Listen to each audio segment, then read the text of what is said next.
감사합니다. 90년대 최고 인기를 끌었던 현진영이라고 하는 가수가 있습니다. 발표하는 곡마다 히트를 쳐서 최고 인기 절정에 있었습니다. 그런데 그가 마약 복용 혐의로 4번이나 구속이 되었습니다. 구속되면서 음반 전체가 압류돼서 전량이 폐기가 되었습니다. 구속될 때마다 처음에는 대중이 떠났고, 둘째는 주변 사람이 떠났고, 세 번째는 어머니가 자기에 대한 믿음을 버렸고, 맨 마지막에는 자기가 자기 자신을 믿지 못하게 되었다, 이런 고백을 했습니다. 지금은 배우 오서훈 씨와 결혼해서 행복하게 지내는데, 그는 그때를 회상하면서 이런 말을 했습니다. 마약은 영원히 죽지 않는 홀령처럼 사람을 괴롭힌다. 처음에는 쾌락을 주지만 그 끝은 지옥이나 다름이 없다. 매사가 귀찮고 가질수록 더 강한 자극을 원하게 되고, 나아가서는 현실과 환상을 혼돈하게 만든다, 이런 말을 했습니다. 그리고 이것이 세상의 우물이라고 말을 했습니다. 마실수록 더 공허해지고 가질수록 더 허해지는 세상의 우물, 이것은 우리에게 진정한 기쁨을 줄 수 없다고 하는 것입니다. 성경은 하나님은 생수의 근원이라고 하셨고, 예수님은 영생하도록 솟아나는 샘물이 되신다고 했습니다. 이 세상의 우물을 통해서 새 힘을 얻는 것이 아니라 예수님께서 주시는 영생의 생수를 통해서 진정한 행복과 만족을 누리는 하나님의 거룩한 백성이 되기를 주의 이름으로 축원합니다. 저는 지난 시간에 예수님은 생명의 떡이라고 하는 말씀을 드렸습니다. 먹히기 위해서 이 땅에 오셨고, 스스로 씹히고 먹혀서 양분이 되셔서 우리를 살리셨다고 했습니다. 예수님께서 씹히셔서 우리를 위해서 죽으셨기 때문에 그를 통해서 영생을 얻은 우리는 누군가에게 우리도 먹히고 씹혀서 다른 사람을 살리는 삶을 살자 하는 말씀을 했습니다. 오늘은 사순절 영성을 다루는 마지막 시간으로, 지난주에 생명의 떡이었으니까 이번 주에는 수가성 여인 사건을 통해서 주시는 영생의 샘물에 관한 말씀을 드릴까 합니다. 이 수가성 여인의 이 본문은 너무 익숙한 본문이고 많은 사람이 다른 본문입니다. 따라서 수가성 여인의 인물 중심의 해석이 아니라 요한복음 3장과 4장에 나타난 구조를 통해서 이 본문의 말씀을 해석해 볼까 합니다. 이 본문의 말씀은 예수님께서 수가성에 전도하시다가, 사마리아 성에 전도하시다가 수가성 마을에 들어가셔서 낮 12시 사람들이 왕래하지 않는 시간에 한 우물에서 물을 길러온 한 여인과 생수에 관한 말씀을 나누신 것입니다. 오늘 본문 9절에 보면 그 당시 유대인들은 사마리아 사람과 상정하지 않는다 그랬는데, 거기는 사연이 있습니다. 기원전 721년 아수르 사르곤 2세가 이스라엘을 침공해서 이스라엘은 멸망당하고 말았습니다. 그때 아수르 제국은 바벨론과 구다와 아와, 하맛, 스발와임 이런 5지역에서 사람들을 끌어다가 이스라엘 사람과 혼혈 결혼을 시켰습니다. 이방 종교를 들여와서 강제로 믿게 함으로써 이스라엘은 혈통과 그리고 믿음에서 유대 사람들은 그들이 신앙을 버렸다고 생각을 해서 상종하지 않았던 것입니다.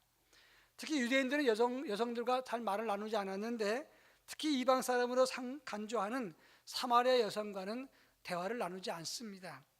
랍비 엘르아살의 말에 의하면 사마리아 사람과 빵을 함께 먹는 사람은 돼지고기를 먹는 사람과 같다 그랬고, 여자에게 율법을 가르치느니 차라리 태워버려라, 이 정도로 이방인과 여성들과는 교제하지 않았다고 하는 것입니다. 근데 예수님은 사마리아 사람, 그것도 여인에게 남편이 5 있었고 지금 있는 남자도 자기 남편이 아닌 그런 부정한 여인과 생수에 관한 말씀을 나누셨다고 하는 것입니다. 이 본문을 살피면서 본문에서 교훈해 주는 것은 무엇이며, 사순절 우리가 가져야 될 영성은 어떤 것인가, 이런 문제를 함께 나눠볼까 합니다. 제일 먼저 3장 1절에 보면 바리새인 중에 니고데모라는 사람이 있으니 유대인의 지도자라. 4장 7절에서는 사마리아 여자 한 사람이 물을 기르러 왔음에, 이렇게 기록하고 있습니다. 이 본문을 살펴보면 3장과 4장에는 예수님 만났던 2 사람을 등장시켜서 예수님 만난 그 2 사람을 비교하고 있는 것을 볼 수가 있습니다. 한 사람은 니고데모라고 하는 유대인이고, 또 한 사람은 수가성 여인으로 사마리아 여자입니다. 이 니고데모는 학자여 바리새인이었고 당시의 최고의회 산헤드린의 공회의원이었습니다. 한마디로 말하면 율법과 종교에 관해서 잘 아는 사람입니다. 근데 수가성 여인은 사마리아 사람이면서 부정한 여인이었고 과거를 가졌습니다. 우물가에 6시에 왔습니다. 이 낮 6시라고 하는 것은 낮 12시를 말하는 것인데 사람들이 다니지 않는 그런 시간에 몰려와서 물을 깃는 그런 덕스럽지 못한 그런 여인이었습니다. 이 두 사람이 같은 점은 무엇이고 다른 점은 무엇인가? 같은 것은 이 두 사람 모두가 다 갈급하고 갈증이 있어서 예수를 만났다고 하는 것입니다. 니고데모는 체면 때문에 그런지 밤중에 예수님을 찾아왔고 수가성 여인은 부끄러워서 그런지 남들이 다니지 않는 시간에 왔다가 예수님을 만났다고 하는 점입니다. 다른 점이라고 하는 것은 니고데모는 신분상 높은 사람입니다. 율법이나 학식이나 사회적인 위치나 도덕적인 면에서나 다른 사람과 비교할 수 없는 우월한 위치에 있었던 사람이고, 또 이 여인은 수가성 여인은 사마리아 사람이면서 과거가 있는 부정한 여인이었다고 하는 것입니다. 다른 점은 또 무엇입니까? 예수님이 니고데모에게 물과 성령으로 거듭나지 않으면 하나님 나라에 들어갈 수 없다고 그랬을 때 3장 9절에 보면 어찌 그런 일이 있을 수 있나이까? 예수님 말씀을 시종 이해하지 못하고 있다고 하는 것인데, 이 여인은 사마리아 여성이면서 배운 것도 없는 부정한 여인이었습니다. 그런데 예수님 말씀을 들을 때마다 한마디씩 한마디씩 이해를 하면서 4장 19절에 보면 당신은 내가 보니 선지자로소이다 이렇게 말을 합니다. 무슨 말입니까? 둘 다 인생의 목마름과 허전함 때문에 갈급함, 그래서 예수님 만났습니다. 차이는 많이 가진 사람, 체면과 율법과 지성과 그리고 윤리적으로 높은 그런 인격적인 사람이었지만 이 사람은 영적으로 둔감했습니다. 그러나 여인은 가진 것 없는 비천하고 초라한 여인이었지만 영적으로 민감했다가 영생의 진리를 빨리 받아들였다고 하는 것입니다. 바로 여기에 중요한 포인트가 있다고 하는 것입니다. 오늘 우리가 예수를 만나서 믿음 생활을 잘합니다. 교회도 잘 나옵니다. 그런데도 역시 우리가 영생의 기쁨을 누리지 못하는 이유가 무엇이냐고 하는 것입니다. 그것은 우리가 스스로 선생된 위치에 있다. 나는 잘 믿고 있다. 나는 말씀도 잘 안다. 율법과 교회 전통을 잘 안다는 생각 때문에 영적으로 둔감해지기도 하고 깨져야 될 기회를 놓치고 있다고 하는 경우가 많은 것입니다. 바로 이것이 문제라고 하는 것입니다. 제가 잘 아는 선배 목사님이 은퇴를 하셨는데 이분이 은퇴할 때 교회와의 관계가 참 좋았습니다. 교회에서 예우도 잘 해드렸고 목사님도 참 고마워했습니다. 그런데 노회에서 모함을 받아서 소송이 진행됐고 명예가 추락을 했습니다. 아주 어려운 일을 만났습니다. 근데 이분이 참 힘들고 어려운 시간을 보내니까 기도를 많이 하다가 한 번은 기도원에 가서 기도를 했습니다. 근데 한 번은 예언하시는 권사님이 목사님한테 찾아와서 목사님은 아무 문제 없습니다. 그렇게 얘기를 하길래 당신이 어떻게 아느냐 그랬더니 목사님을 위해서 기도하다가 보니까 하나님께서 보여주십디다. 이 목사님이 그럼 나를 위해서 기도해 주시오라고 말했습니다. 권사님이 말씀하기를 어떻게 목사님이 권사에게 기도 부탁을 하십니까? 나는 말씀의 종으로 당신은 예언의 은사가 있다고 하니 받은 은사대로 합시다. 그러면서 이제 함께 기도를 한 겁니다. 이 예언하시는 권사님이 눈물을 흘리면서 기도를 합니다. 이 목사님도 자기가 목사라는 틀을 내려놓고 하나님 앞에서 어린아이 같은 마음으로 눈물을 흘리면서 기도를 하는데 그렇게 큰 은혜가 되고 위로가 되더라고 하는 겁니다. 그 목사님 말씀은 자기가 가지고 있는 무장, 가지고 있는 목사라고 하는 틀을 내려놓고 나니까 영적으로 민감하게 되고 하나님의 위로를 느끼게 되고 그리고 마음의 감동을 받게 되었다. 이런 간증을 하는 걸 제가 들었습니다.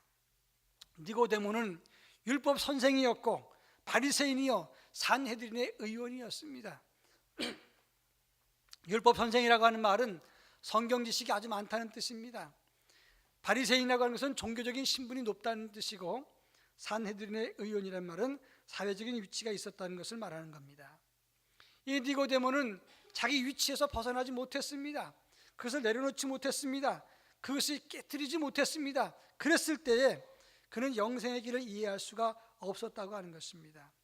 그것 때문에 예수님 만나서 자기가 깨어지는 순간 그리고 새로워지는 기간, 그 귀한 기간을 놓쳐버리고 말았다고 하는 이런 중요한 교훈을 우리에게 주고 있다고 하는 것입니다.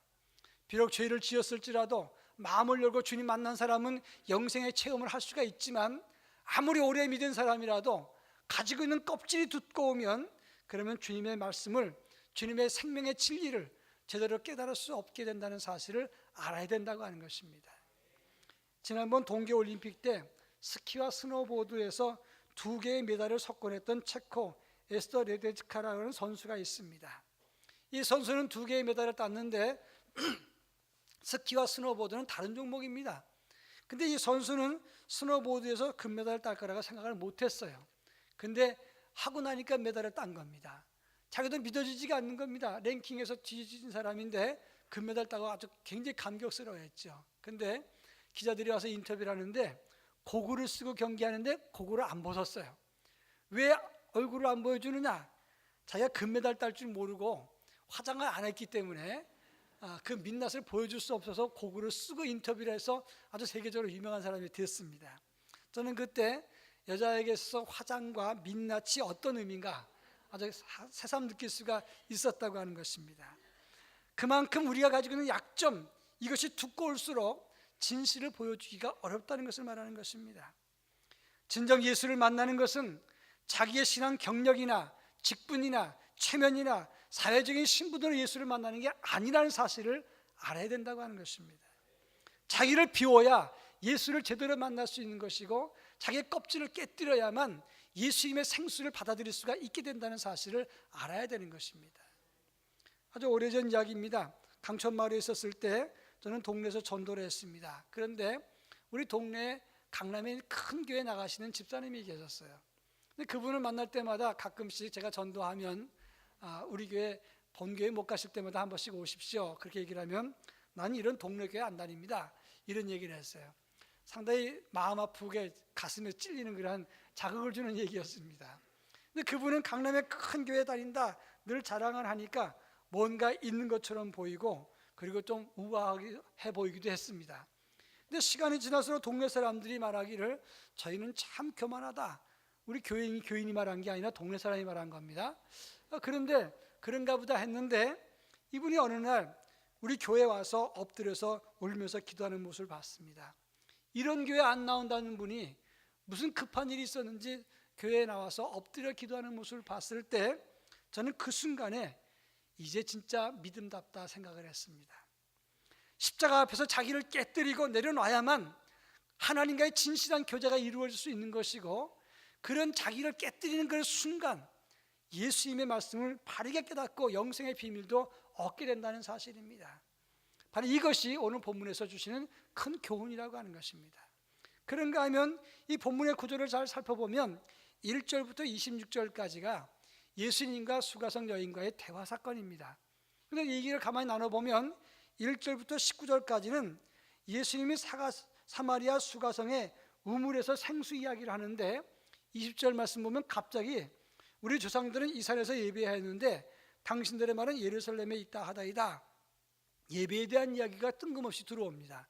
20절 말씀을 한번 읽어보겠습니다. 20절, 우리 조상들은 이 산에서 예배하였는데 당신들의 말은 예배할 곳이 예루살렘에 있다 하다이다. 21절 제가 읽습니다. 예수께서 이르시되 여자여 내 말을 믿으라. 이 산에서도 말고 예루살렘에서도 말고 너희가 아버지께 예배할 때가 이르리라. 오늘 분명히 예수님이 1절부터 19절까지 해서 물에 관한 이야기를 하고 있는 겁니다. 근데 뜬금없이 예배에 대한 얘기가 툭 들어옵니다.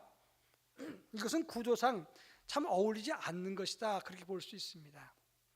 그런데 주제를 잡자면 생수와 예배, 이 두 가지 다른 주제라고 말할 수가 있습니다.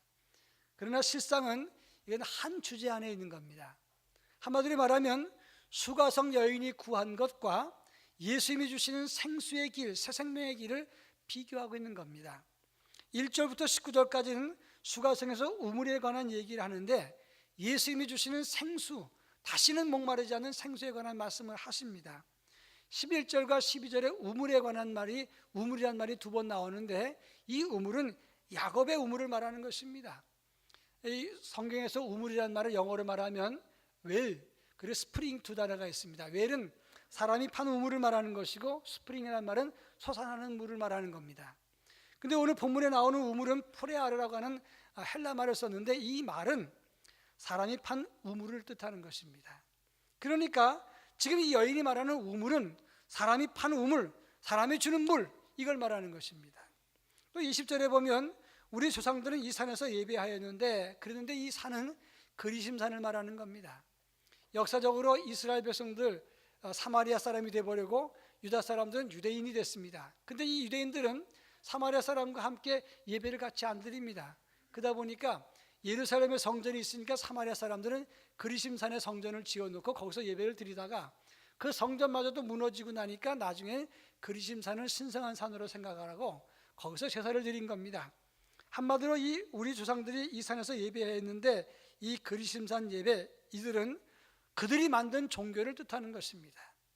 사람이 만든 물, 그리고 사람이 만드는 쾌락, 사람이 생각하는 추구하는 인간적인 즐거움, 그것과 인간이 만든 종교, 이걸 말하는 것인데, 그것과 영원한 생수, 그리고 진정한 신령과 진정의 제사, 이것을 비교해 놓고 있는 것입니다.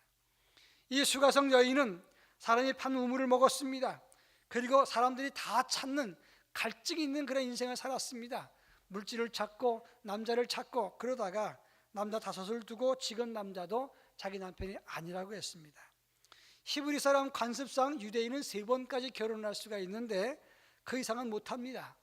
그러니까 이 사람은 합법적으로 결혼했어도 6번째 남자를 만났으니까 그것은 합법적인 남자 관계가 아닙니다. 그러니까 한마디로 말하면 공허함을 세상껏 남자로 채우는 그런 여성이라고 해석할 수가 있는 것입니다.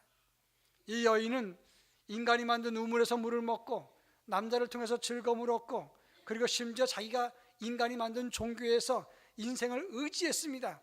그런데 항상 다시 목마르고 다시 배고프고 다시 고독했다고 하는 것입니다. 그런데 이 여인이 예수님을 만남으로 다시 목마르지 않는 생수를 만났고 진정한 예배, 하나님을 만나는 신령과 진정의 제사를 회복했다고 하는 것입니다. 여기에 중요한 포인트가 있는 거예요.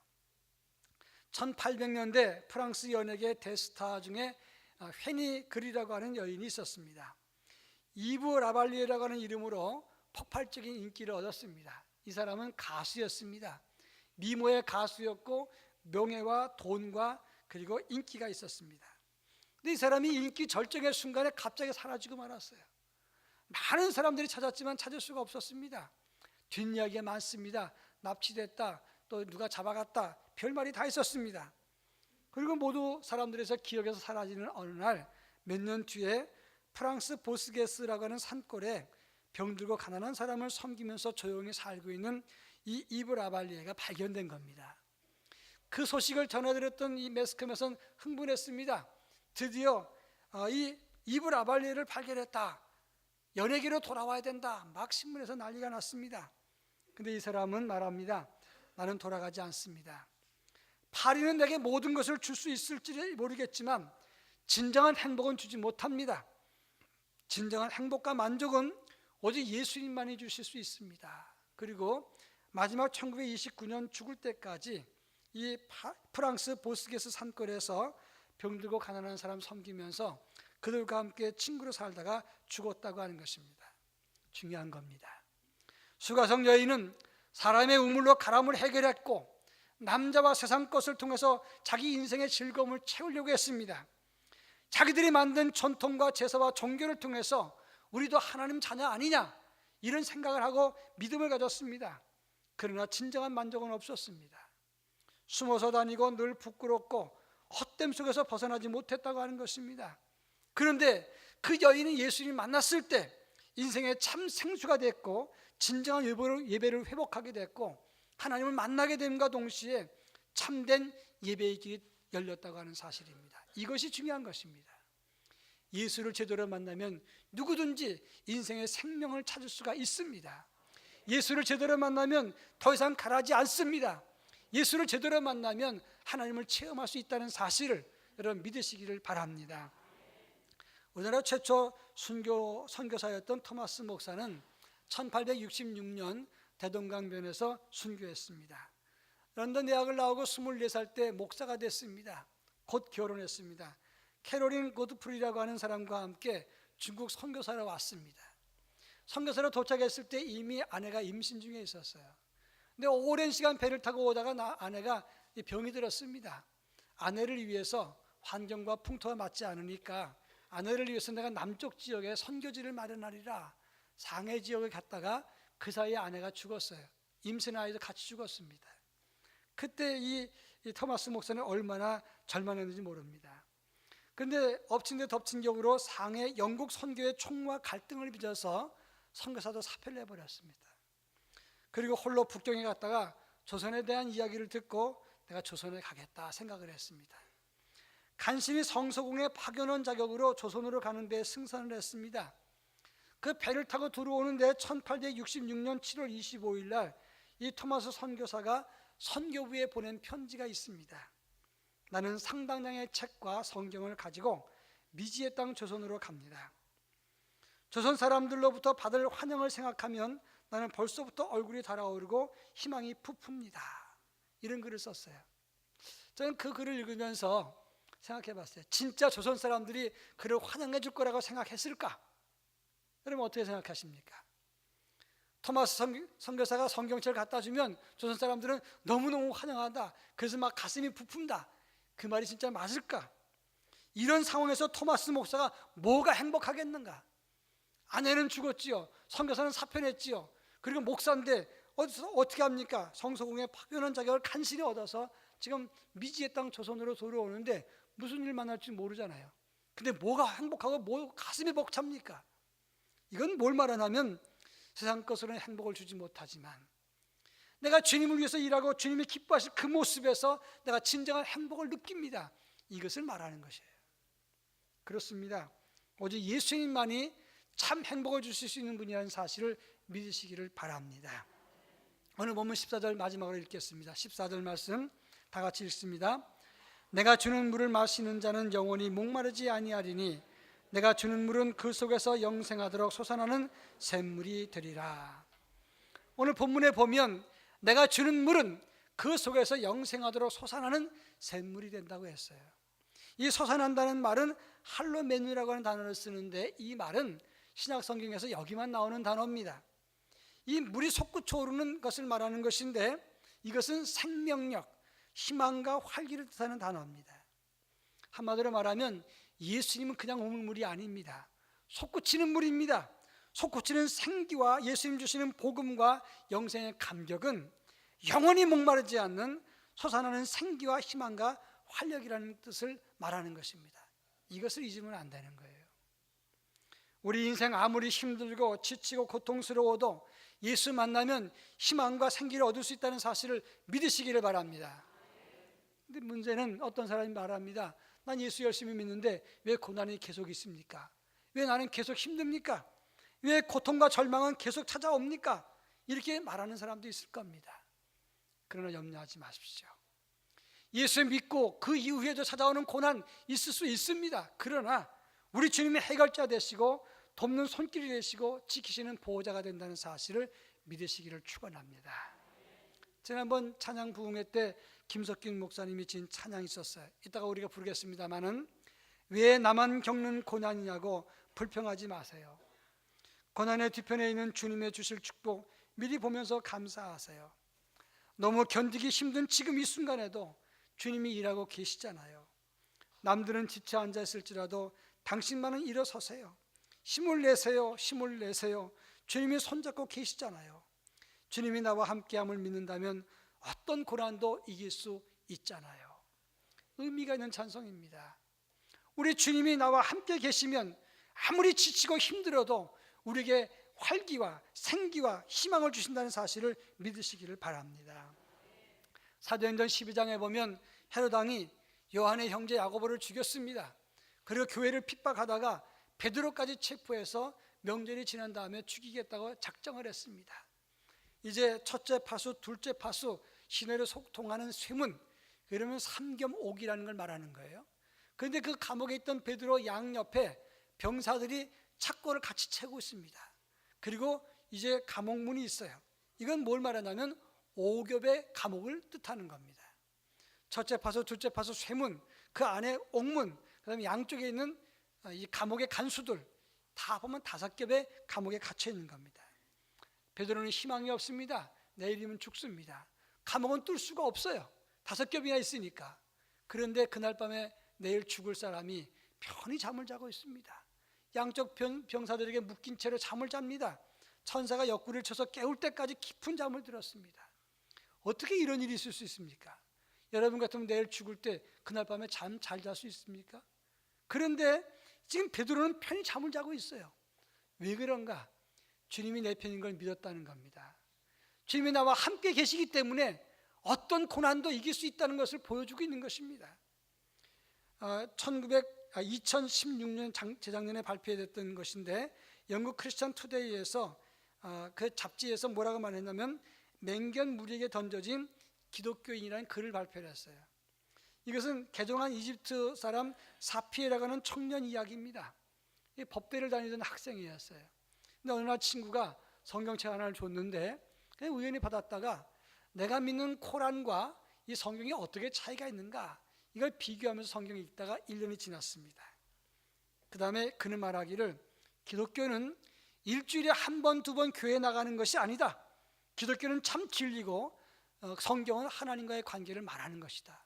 이렇게 말하고 나는 예수를 구주로 영접했다라고 고백을 했어요. 그 순간 가족과 친척들에게 추방을 당합니다. 이 회교사회에서 기독교인인 걸 드러내는 것은 목숨의 위협을 받는 겁니다. 그 청년은 그렇다고 내가 지옥 갈 수는 없다. 그리고 친기독교 법률단체를 설립해서 동료 신자들을 돕기 위해서 책을 냈다가 구속이 됐어요. 카이로에서 가장 악하다는 땅의 지옥으로 불려지는 아부자이벨 교도소에 수감이 됐습니다. 매일매일 고문을 받았어요. 그러다 어느 날 끝까지 굽히지 않으니까 교도소 소장이 맹견 3마리를 풀었어요. 이 맹견은 큰 개인데 그동안 달려들어서 많은 죄수들을 물어뜯고 죽이게 했던 그런 큰 개였습니다. 이 개 3마리가 달려드는데 갑자기 이 사피에를 보더니 순한 양처럼 순한 강아지가 되고 낑낑대고서 물지 않는 겁니다. 이상한 현상이 생기니까 이 교도소장이 다른 개를 또 풀었어요. 다른 개도 달려들었다가 다시 순한 개가 돼버리고 말았습니다. 너무 이상한 기적을 본 겁니다. 이게 잘못됐나? 다른 사람이 그 개한테 가니까 그 개가 확 달려듭니다. 교도소장이 놀랐습니다. 기적이라고 생각을 하고 이 사피를 잘 대접을 했습니다. 그리고 하는 말이 내 단체 중에서 한 사람만 이름을 대면 너를 풀어주겠다. 이 사람이 잘 대접받다가 그럼 우리 단체의 제일 높은 사람을 대주겠다. 이름 대니까 예수 그리스도다 그랬어요. 또 고문을 받았습니다. 너무너무 고문을 많이 받다가 실신해서 병원에 입원했습니다. 그 일주일 사이에 친구들이 탈출을 시켜서 그래서 시나이 반도에서 제트스키를 타고 이스라엘 땅에 갔다가 나중에 캐나다로 정치적 망명을 했습니다. 2012년 영국 여왕 엘리자베스 2세가 다이아몬드 주빌리 메달을 수여했어요. 그가 겪었던 맹수 사건을 이제 크리스천 투데이에 실었던 것이 2016년에 발표가 된 것입니다. 여러분, 하나님이 지금 살아 계십니다. 주님이 나와 함께 하실 때 그 맹견도 맹독을 가진 독사도 사자도 우리를 결코 손댈 수 없다는 사실을 아시기를 바랍니다. 무서운 고통을 견딜 수 있을 겁니다. 지치고 힘든 일이 찾아올지라도 우리 주님이 나와 함께 계신 믿으면 그 어떤 역경도 이길 수 있다고 하는 것입니다. 이사야 43장 1절에 보면 야곱아 너를 창조하신 여호와께서 지금 말씀하시느니라. 이스라엘아 너를 지으신 이가 말씀하시느니라. 너는 두려워하지 말라. 내가 너를 구속하였고 내가 너를 지명하여 불러나니 너는 내 것이라 그랬습니다. 두려워하지 말라고 했습니다. 우리 주님이 우리의 해결자가 되시고 돕는 손길이 되시고 생수와 활력이 되시기 때문에 어떤 역경 속에서도 우리 주님을 통해서 생명의 힘을 얻으라고 말씀하고 있는 것입니다. 예수님은 우리에게 영생하도록 솟아나는 샘물이 되십니다. 이제는 껍질과 외식을 꺾어버리고 벗어버리고 세상에서 인생의 기쁨을 찾지 말고 오직 예수를 의지할 때 참 생명의 생수를 마실 수가 있는 것이고 그 주님을 통해서 우리 인생을 달리 살아갈 수가 있게 되는 것입니다. 이것이 사순절에 가져야 될 우리의 영성인 것입니다. 주님만을 바라보고 십자가를 따르는 주의 제자로서의 영성을 가질 수 있기를 주의 이름으로 축원합니다. 사랑 많으신 하나님 아버지 감사합니다. 우리에게 생명의 떡이 되시고 생수가 되셔서 영생의 기쁨과 감격을 주신 주님 감사합니다. 그 주님 붙잡고 믿음으로 나아가 참된 생명을 얻을 수 있게 하시고 참된 만족과 기쁨을 얻을 수 있도록 은혜를 더하여 주시옵소서. 사순절 주님의 제자의 길을 걸어갈 수 있게 도와주시고 그로 인해서 참 기쁨과 감격과 행복을 맛보는 하나님의 자녀가 되게 하옵소서. 예수님의 이름으로 간절히 기도합니다. 아멘.